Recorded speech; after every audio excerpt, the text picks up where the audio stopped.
Coming together after our adjournment yesterday afternoon, having heard from a handful of submitters, and we'll listen to our final three today.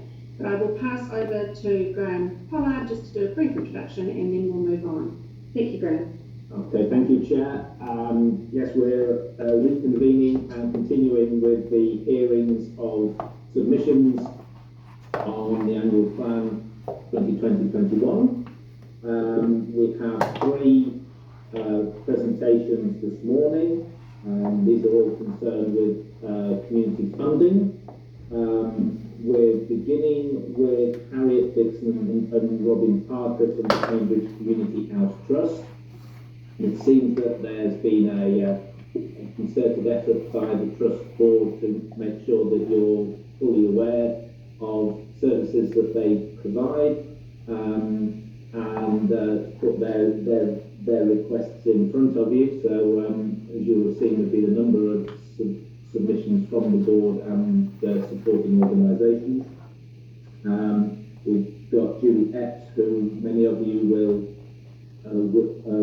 know, from the Cambridge Committee of Social Services, and Ray Miller from St Andrew's Presbyterian Church in Te Awamutu. So those are the three submissions you'll be hearing from today, and then we'll be moving into deliberations. Okay, thank you, Chair.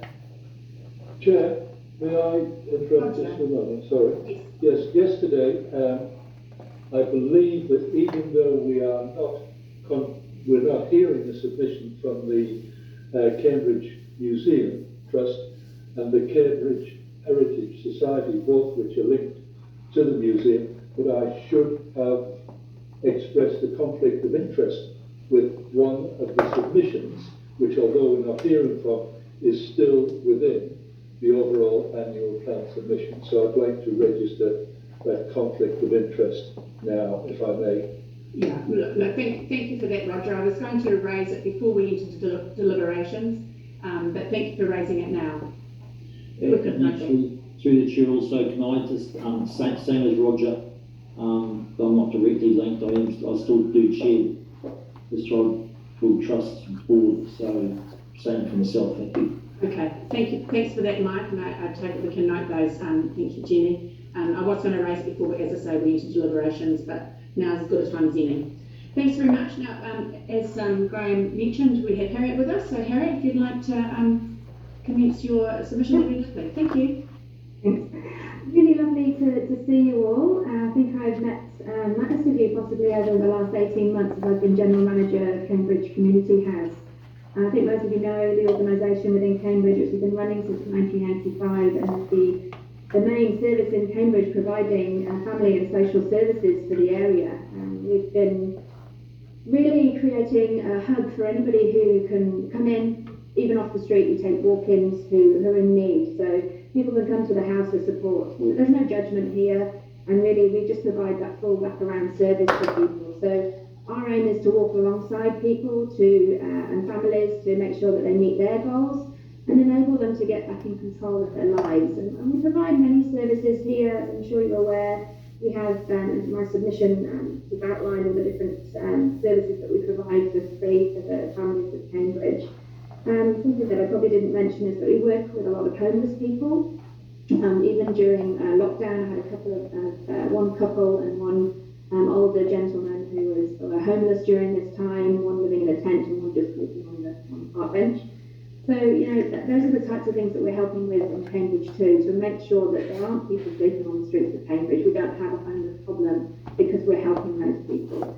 And we just wrap ourselves around them and make sure that we can enable them to get the support that they need through work and income, get them into short-term emergency accommodation, which is difficult in Cambridge, but we try our best to get them into that short-term accommodation and then into that long-term accommodation to make sure they've got that security over the longer term, which is what they need, and they need that support because quite often they're just faced with a totally overwhelming situation, and they're quite often at risk as well of suicide and all the rest of it because they can't cope with what they're doing. I certainly feel really privileged to be in the position that I am at the head of the house here, to implement the services that we provide. it's great for me to be able to do this and to speak for our community to you guys today, just to say, that there are many families in need in Cambridge. We're helping 42 families a week at the moment with food, and that's a surprise to many people that there are that many people in need. And that's growing on a daily basis at the moment. And with COVID-19 we've just had, we're expecting an explosion of people who are facing redundancy and also their own businesses going under. People who've not been in a financially unstable position before and don't know where to seek help. And so we're making sure that we're putting ourselves out into the community so that everybody knows that they can come to us for that support and help to get back on their feet. And it's about enabling people. We're not here to be a crutch for people to lean on forever. That's not the idea. The idea is that they come to us and that we support them and that we walk alongside them and enable them to take control of their financial situation and get back on their feet. It's about breaking down that overwhelm, reducing the risk of suicide for them and being able to get them back on their feet in a way that they want to. Demand for our services has just exploded. Over the last 4 years, it has doubled, and yet our funding hasn't. And so we are struggling to each year to be able to maintain our services. We've had a loss for the last 2 years running. This year we've managed to turn that around slightly, and I feel like it's a bit more of an even keel. But with COVID-19 coming along, I am worried, to be honest with you, about funding going forward. A lot of our regular funders at the moment are not funding anybody. We've had lots of conversations over the last couple of months with our regular funders who I've got really good relationships with. And no, they've closed their books. They're not taking anybody on for funding at the moment. And that includes our local organisations like the Rotary and Lions, who have been great supporters of us. They're just such wonderful people, but they don't have the income coming in, and so they can't give the money out. And that's the story across quite a lot of the usual funders that we talk to. So we're certainly seeing the need, the growth is there, and we are looking at next year potentially an issue with funding for our organisation. We want to continue to provide these services. I really see Cambridge Community House as one of the biggest players in the recovery from COVID-19 for Cambridge and across the wider region as well. We are that place where people can come to, like I said, with support, to be able to enable people to get back on their feet, back into work. We support people with that as well. We really will take anybody's needs into account. We'll base it on what those families' needs are. And we will reach out to other organisations if we don't do what we are, the services ourselves, and we reach out to other organisations to provide the support and services that they need. I'd like to just pass over to Robin. We've got Caroline Casey and Robin Parker with us today, who are long-term board members of Cambridge Community House and really strong supporters of what we do. Caroline Casey is our chair, and Robin Parker has part of the trustees for a long time now. But Robin's got a few things that she would like to say as well. I think that it would be valid to hear from her now. Robin, do you want to unmute your microphone and talk? Okay, yeah, here she comes.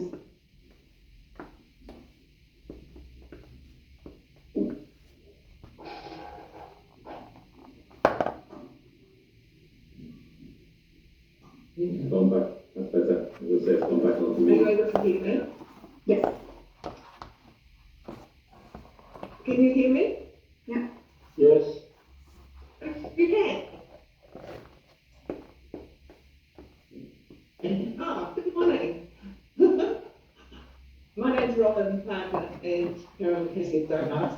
I just would like to add to, from a different angle, my submission itself is really focusing on a capital grant of $50,000, which is our shortfall for our expansion to our building, which we need. I just would like to raise the point that we are on land that's set aside for community purposes, and you would all know Leichhardt District Council's purpose is to partner with the community and promoting the well-being of its people and the empowerment of the community whilst providing opportunity equally with an efficient service.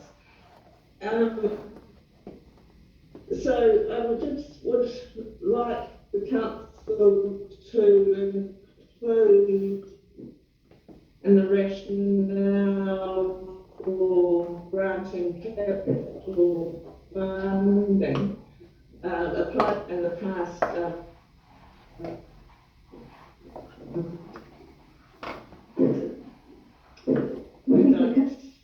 You're cutting in and out a little bit there, Robin. These thought from council is the legislative fund grants, which were. Is it just me or is everybody experiencing problems? I'm hearing Robert. Okay, must be Robin's connection, yeah. Robert, turn your video off because that would. Oh, sorry. My what? Turn your video off because that would help with the streaming because your bandwidth is low. Your internet connection's not very good. Oh, okay. I'm out in the country. Explains it. Robin's trying to talk to the fact that we are building an extension at the moment to the community house, and this has been building now since February, and it's going great guns. We've actually got the frames up, and we're looking like we're going to have a really good house come September. This has been needed because at the moment we're working out of cabins on site, which are not great because they're cold in winter and they're hot in summer. So we're doing that at the moment, and we're really lucky to have the land rented from council. It's absolutely amazing to have this position in town. People know where they are, they know where to come to. So it's wonderful from that point of view. We are looking for funding to kick us off the project. We've had an unfortunate setback where we've had an extra $50,000 added on to the cost, which is like 10% of the build cost, which is huge for us, and we just don't have funding for it. That was due to some of the firewall regulations, due to it being an external boundary around the house, even though it's on council land, so we have to adjust the plans for that, which is fine, but it's all about an additional cost for us. And I think we were hoping that being council land is always going to be a council building, because it's on your land. There's no chance of moving this building. It has now had concrete footings put in around the firewalls, and there's no chance of moving it off the land. But it will always be a community building. I'm hoping it will always be a community house, but certainly it will always be a building for the community to use. And having the expansion there means that we can also bring, we'll have space for our services, which are expanding, which is great, but we'll also have additional rooms for other community groups to come and use. So Women's Refuge have already expressed an interest in wanting to use one of our rooms to support women during this crisis. There are other organisations as well who currently don't have a presence in Cambridge because they don't have a place to be, and we're certainly really interested in collaborating with them to bring those services to Cambridge on a more permanent basis and a more regular basis by having them in the community house alongside us. So certainly looking forward to having that building space finished, but yes, unfortunately we are a bit short on the funding side. Okay. Robin, you able to talk now, or are you still having problems? I think she's still having issues. Okay, no, I think we. No, we can't hear you. No, I think, Sorry. yeah, look, that's all right, Robin. Look, I think Harriet's covered it off pretty squarely, and your submission's pretty clear too, in respect of that request for 50,000. So thank you for that. Now, I just need to ask: are there any questions of Harriet or even Robin, if we're able to connect with her? But I think that might be a bit dodgy right now. Jim. No, can you hear me now? It's just cutting in and out, Robin. Oh, okay, sorry. Am I able to present a written question later in the day? I was just wondering, I'll see what I could do here. In the meantime, Jim, have you a question for Harriet? Yeah, thanks, Susan. Harriet,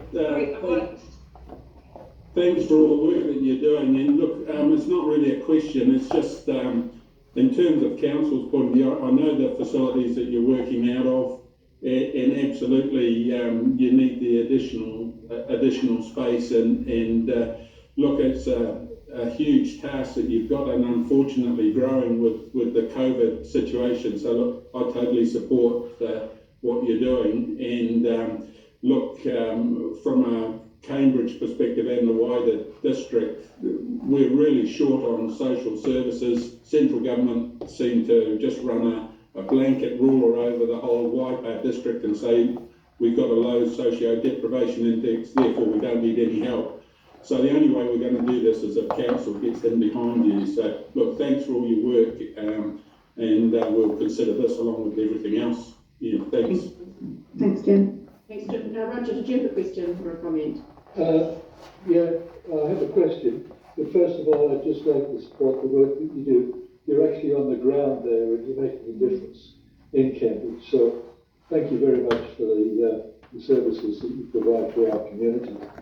You mentioned that some of your traditional funding sources had actually dried up. I'm a member of Rotary, so I know that we're just not having major funding projects. Give us an indication of your operational funding from those sources. How much are you missing out on this? Yeah, we would have expected Race to Race funds, the event that was planned for March or April, whatever it was, to have raised around $20,000 for us. Lions, you would have expected probably another $5,000 to $10,000 from those guys now, and then from areas like Pub Charity and other organisations like that, probably another 20,000 right now, to be honest with you. So all up, probably about 60,000 short. And that's mostly operational funding? Yeah, absolutely, yeah. Yeah, okay. Thank you. Thanks, Roger. Now, does anybody have another question? Claire, so you have your hand up. Yeah, thanks. And look, Harriet, I'm really impressed with what you've achieved, and yeah, hats off to all your team, for the work that you do there in Cambridge. I mean, but the question I have is understanding more about why you're not getting that extra support from central government, because, I hear their messaging, that they want to make sure that people are supported through this, but, your story is that they're not doing it. So, what's your experience with, the reception you're getting from central government? Yeah, it's a lot of great talk, and I'm quite disappointed, really. The money that they were putting into mental health, not seen a cent of it. We really haven't, and it's so disappointing. It really is, because we are at the coalface. We are making really good differences to people's lives. We're stopping suicide. We're making people more functional, better members of society, through the addiction service, and yet we're not seeing an increase in any of the funding for that. They are talking about an increase in the family violence sector, but I feel that is really much a sort of ambulance at the bottom of the cliff scenario, and yet they're about to take away our funding at the end of December for our proactive violence-free wiper work, which is where we actually educate in schools as well, with programs like Love Me Not on healthy relationships, how to spot abuse. And we're not talking just physical abuse here, we're talking about financial abuse, verbal abuse, that emotional abuse, everything that takes a toll on a person and ruins who they are and makes them unable to function in life. And those are the sort of things that should be funded, and it looks like it's going to stop in December, and that's all I've heard so far, that there's not going to be any funding for it. Other things like our financial mentoring service, there's murmurings at the moment that there might be some extra money put into it. Whether that reaches Cambridge is another thing, because it's nationwide.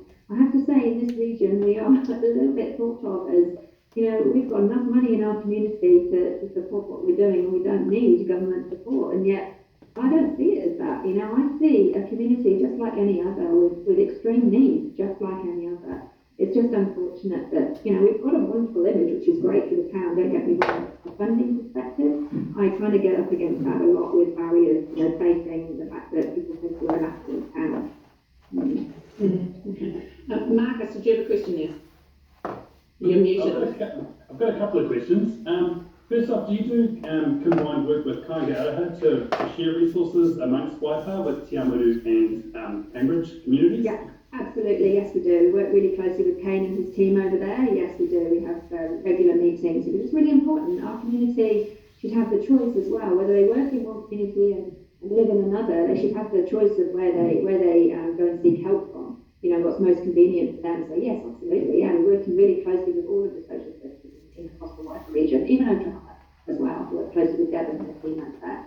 Yeah. And my second question is, do you get support from council at all, like from the community boards, or would you prefer to get regular support from the community boards? Like, and same with, I know you can't speak on behalf of Kaingara and Te Amuru, but would that help and go some way? We have applied to the community boards. We were really great. We received $1,000 from Cambridge Community Board last year towards our build, and 2,000 from the Te Amuru Community Board as well. And I've just made an application today for help with the violence-free wiper work, because the funding for that is going to cease. So yeah, I'm definitely applying to those guys and that group of people regularly as well. Yes.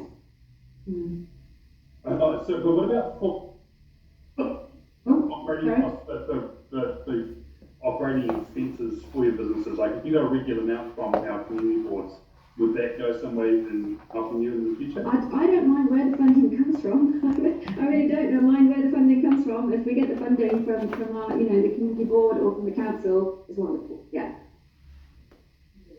Regular funding that we can count on. That's the problem. Okay, thank you, Marcus. Liz, I think you've got your hand up there. Yeah, no, thanks. Hey, Harriet, obviously, we've known each other for a little while now, but just want to say, you guys are really well organised and well connected with our community, and I think that your expansion is a signal of just how organised you are and how influential you are and how far you've got. One of the things I guess I'm interested in is around social housing and your thoughts on that while we have councillors all in one place. You're aware that there's some pension housing units going up right beside you, but I'm interested in your views on the social issues and whether there's more that we can be doing to help you with emergency housing, that's all. Yeah, I didn't know whether to bring that up today or not. It wasn't part of my submission because operational funding and the building fund is critical for us right now. But yes, you're absolutely right. There is no emergency housing in Cambridge. It's incredibly hard to get any short-term emergency housing for anybody. I think I looked in during the COVID-19 because places didn't have anybody staying with them, so they're actually keen for the income. So we managed to get, like I said, a couple of that we were working into that short-term accommodation, and now they've gone into long-term accommodation, but that's through private rentals. They've not been able to get any sort of social housing. The list for that is long, and the number of houses is short. I work really closely with Brian at Housing New Zealand, and he talks to me. He says that the turnover is just incredibly low in Cambridge. We don't have people moving out of social housing. Other areas do. People tend to stay put in Cambridge, and I can't blame them. It's a lovely place to live. And I think more housing stock, being able to have some housing that maybe you and I have talked about it before. Some housing that maybe we could oversee the rental of, so that we could put families into even short term, whilst we then find longer term private accommodation. All those things are things that I'd be happy to talk about and just with council as to how we can solve this problem long term, because we are going to end up with people living on the streets. I mean, in their cars. It's what people come to us all the time, sleeping in their cars, and that's no way to live for people. It's a chronic situation. It brings about mental health issues. It brings about physical illnesses, and that's no way for people. It actually puts more pressure on our health services and hospitals long term. Than it does to actually, nip that in the bud and get people into long-term and healthy housing. Okay. Thanks for that, Harriet. Roger, did you have one last comment to make there? Yes. Oh, thank you. Well, it's a question. Harriet, it seems to me that you've got a 50,000 shortfall on your operational funding and a 50,000 shortfall on your building costs. If there's a limited pot of money, which comes first in your priority?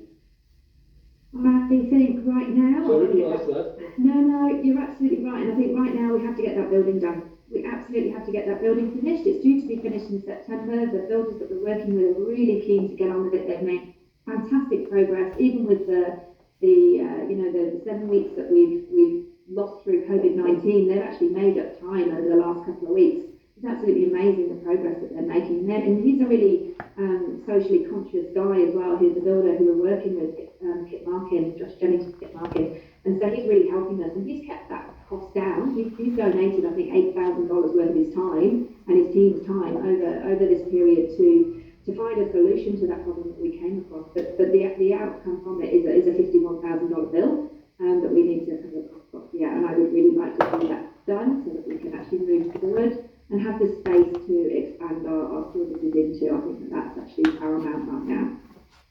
Good, thank you. Thank you, Harriet, for that clarification. Look, I think I speak for everybody here when I say we really admire you and your organisation, and thank you enormously for the work you do. It is often thankless and obviously reasonably unsupported financially, but certainly it's much appreciated, you know, giving the voice and support to people who are marginalised. So thank you for that. And we have run a little over time, but I think we all appreciated your comments on social housing issues, so thank you. Wonderful.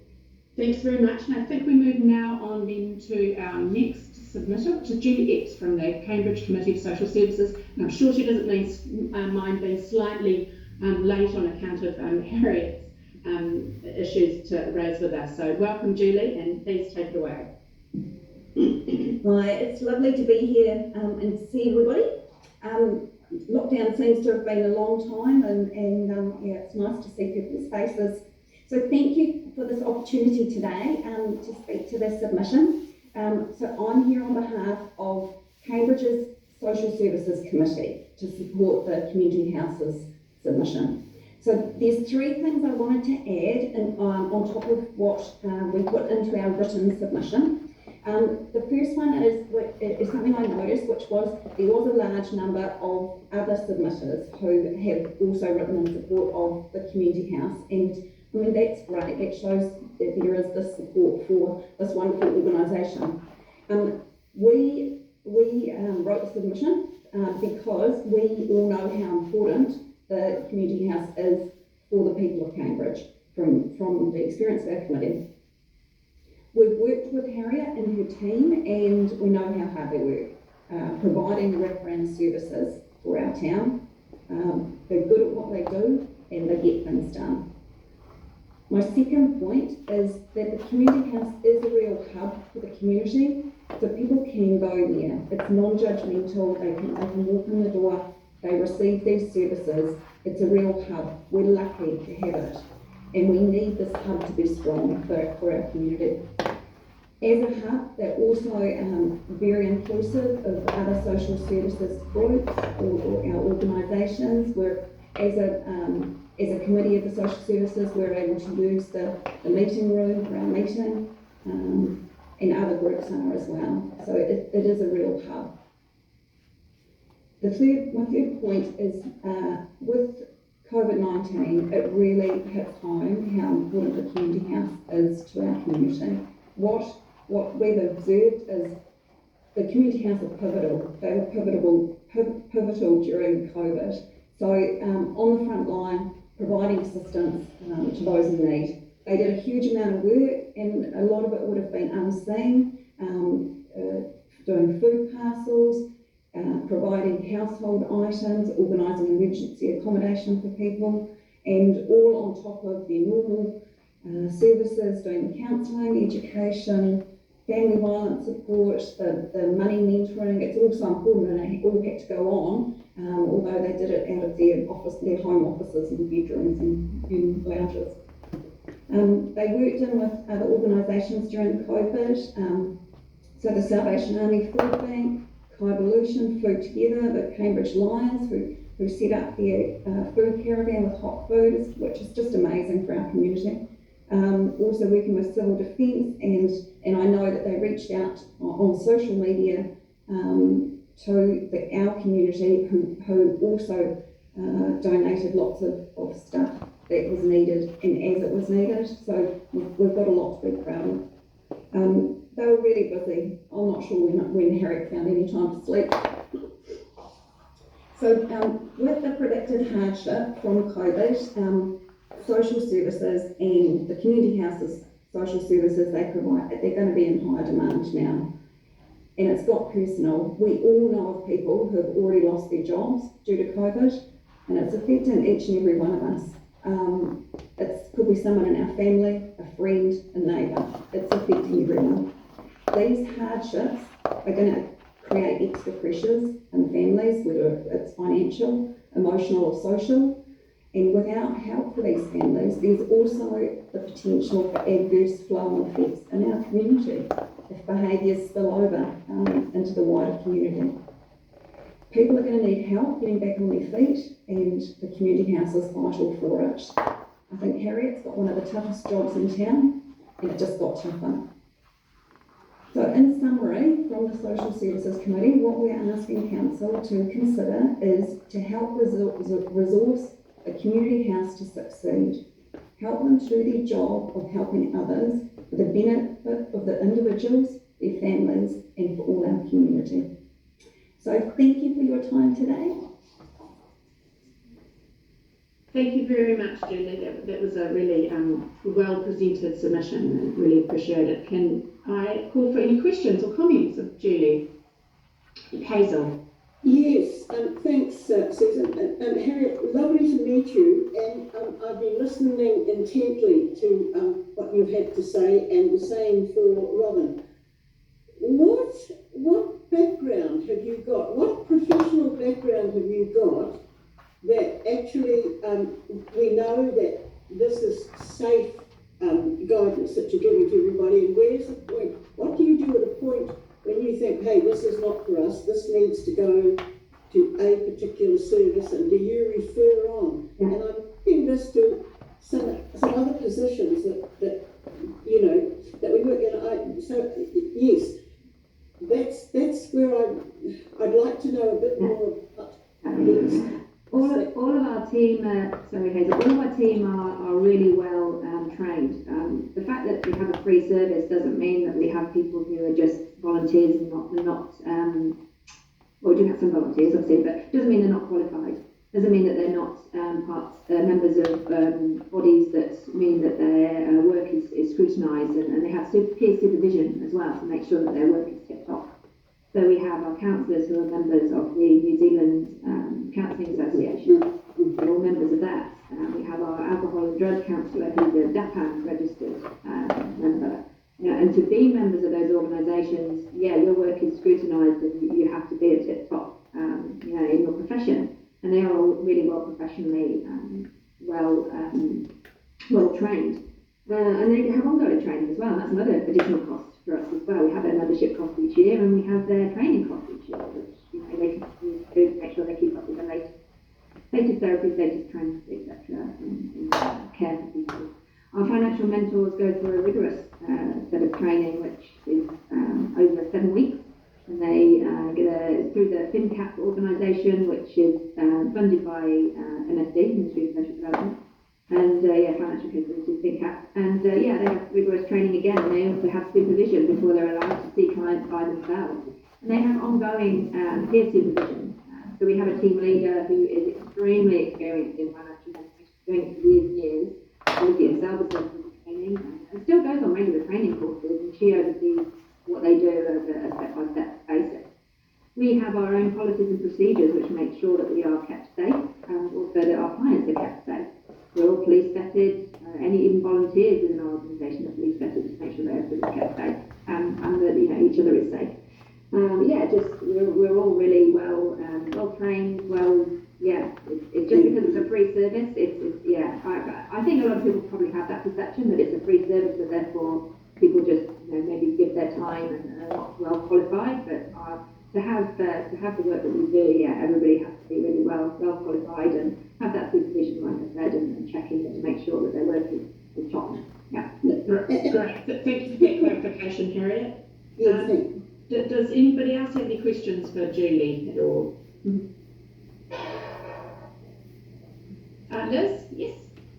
Hi, Julie. Hey, one of the things I guess that maybe some of the other councillors don't know, but when I started attending your meetings, I was really surprised at the number of different groups that you're connected with, like the social services, monthly meetings that you hold, actually connect a whole bunch of different community groups in Cambridge, and I didn't probably fully understand that. Can you just give us a quick rundown of those groups?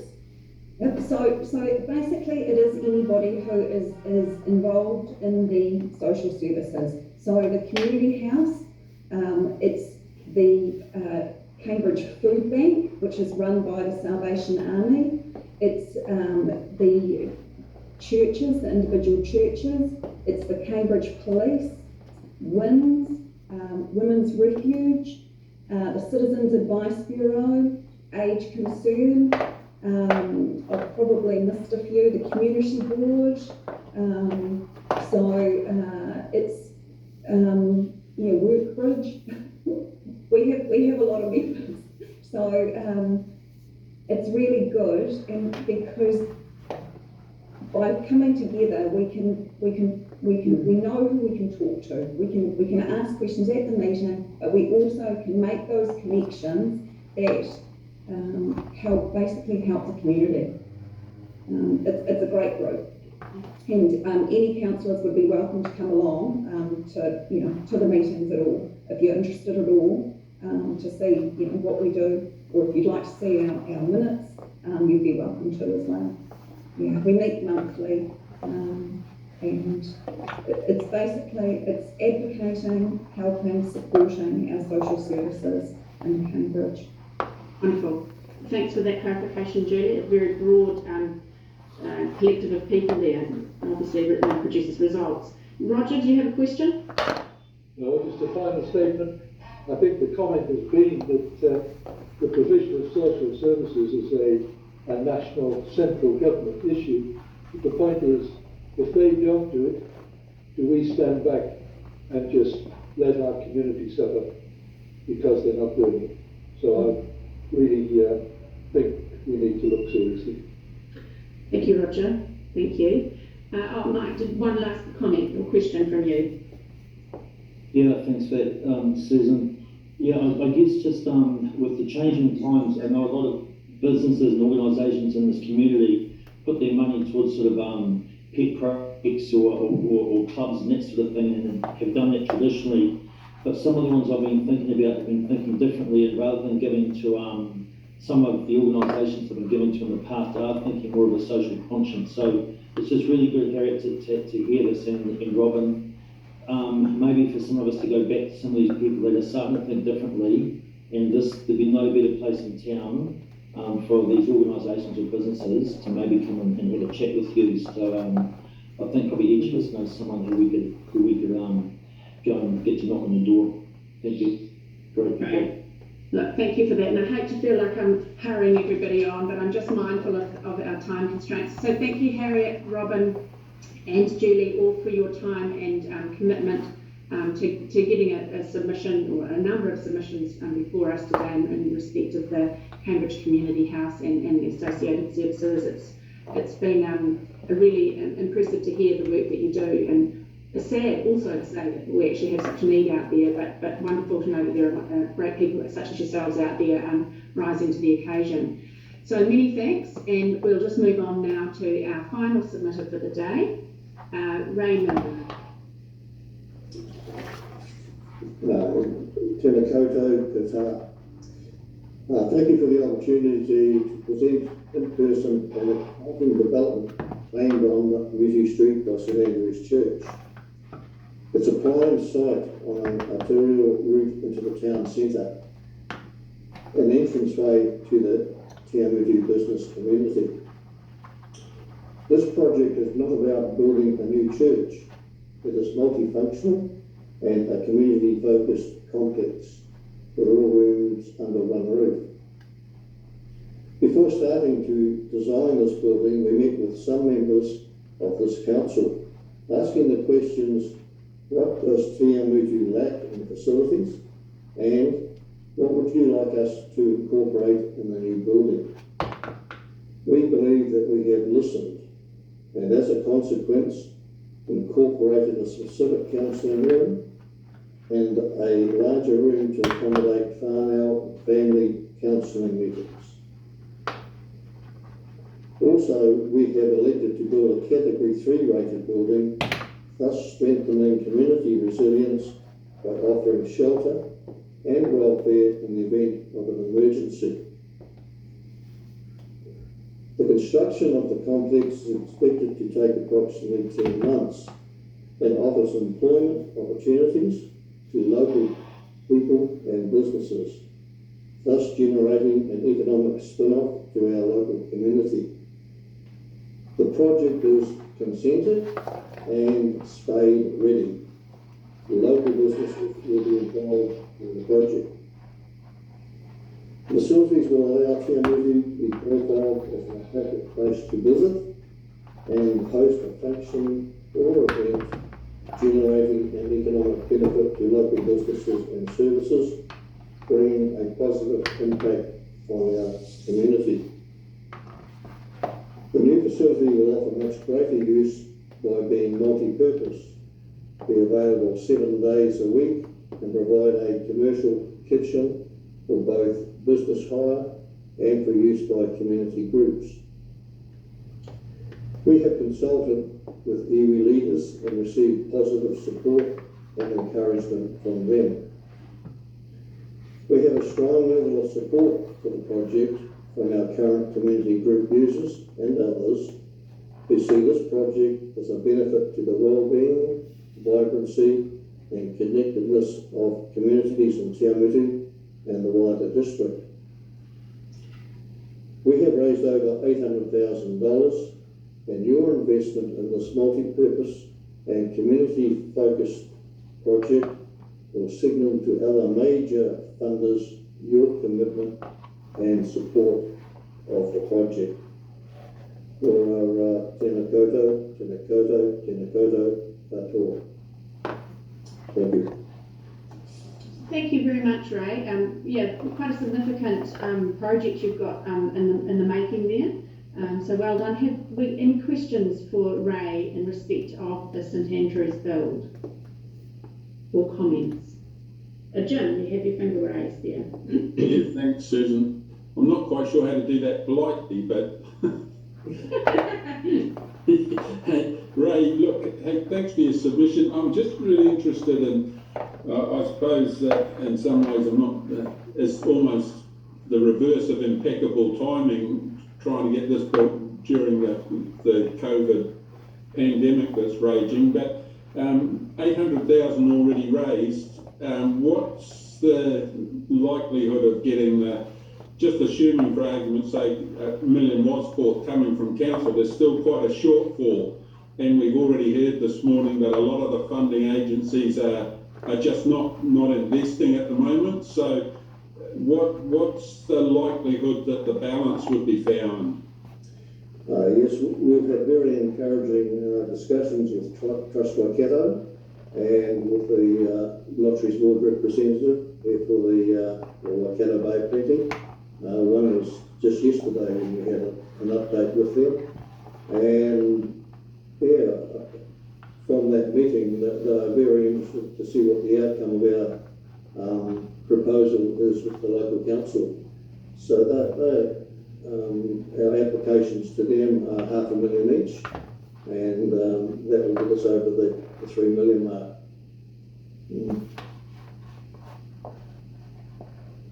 Jim, did you say something further there? Oh yeah, I just said, sorry, I'm muted, but I just said thanks. Yeah, yeah.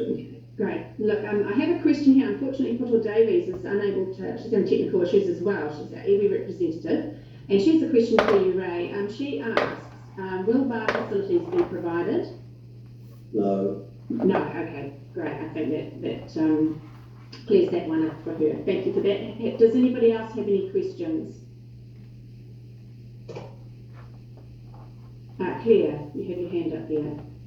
Yeah, thanks. It's more of a comment though. I just wanted to say, Ray, that it's a really well-geared proposal. We've obviously put in a lot of work in checking what was needed in our community and taking that multifunctional view and trying to make sure that what is built will actually really lift, I suppose, the social wellbeing and cultural wellbeing of that area. So I just wanted to say thanks to the team for putting in all of that sort of groundwork to come up with this kind of proposal. Thanks. Thank you. Right. Does anybody else have anything for Ray any further? Hazel. Yes, thanks. Ray, great to hear you again. You know that I have a great interest in the social services. Could you envisage your building as as a meeting place for the social services. But I think what we need in Te Awamutu is a one connecting place that we've got our health and welfare committee, but it's maybe it goes and sometimes and maybe it doesn't. We wanted something a bit more positive, and I've been looking for that for quite some years now as to how we could actually pull all of our social services together and sing from the same hymn sheet for the whole town and our surrounding districts. Could you see that building as perhaps providing that, so there would be a permanent someone permanent there from the social services who could take in all that information and also give that service to Te Awamutu? Well, yes, we're open to discussions, Hazel, for what you have in mind, and perhaps I'd need to talk to you further just so that some idea of the space that you require and the timing. Also, not so much in the timing, but the usage during the week. But yeah, we're open to ideas. And, okay, thank you. Reports are. Thank you. Okay, Mike, you have your hand up there, and then Liz. So Ray, is just picking up on Jim's comment, is your feeling that if the council was in a position to give a sizable amount, that the two trusts that you mentioned would come in with the $500,000 each? Is that your sort of feeling? That's the feeling